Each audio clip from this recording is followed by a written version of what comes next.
നമസ്കാരം. Neymar junior അൽ Hilal club വിട്ട് ഈ ജനുവരി ട്രാൻസ്ഫറിൽ ബ്രസീലിയൻ ക്ലബ്ബായ സാൻഡോസിലേക്ക് പോകാൻ തീരുമാനിച്ചിരിക്കുന്നത്. അന്ന് രാവിലെ ഫാബ്രിസിയോ റൊമാനോ ഒഫീഷ്യലായി പറഞ്ഞിട്ടുണ്ട്. അതെന്തായാലും നടക്കും എന്നാണ് 100% ഉറപ്പ്. കാരണം ബാഴ്സയിൽ നിന്ന് വന്നിട്ട് അയാൾക്ക് വളരെ മോശപ്പെട്ട കാലമാണ് ഉണ്ടായത്.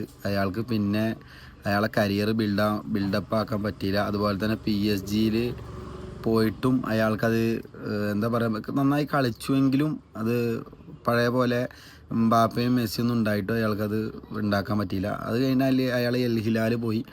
അവിടെ അയാൾക്കൊന്നും ചെയ്യാൻ പറ്റിയില്ല. അയാളെ കരിയർ തന്നെ നശിച്ചു.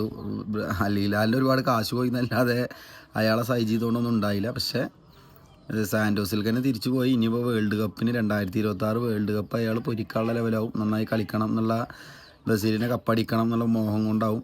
പക്ഷേ എൻ്റെ ഒരു അഭിപ്രായത്തിൽ മെസ്സി ക്രിസ്ത്യാനോ ഒക്കെ കഴിഞ്ഞാൽ നിലവിൽ നെയ്മർ എന്ന് പറഞ്ഞു കഴിഞ്ഞാൽ മാര കളിക്കാരൻ തന്നെ. കാരണം ഒറ്റക്ക് കളി ജയിപ്പിക്കാൻ കഴിവുള്ളൊരു കളിക്കാരനാണ്.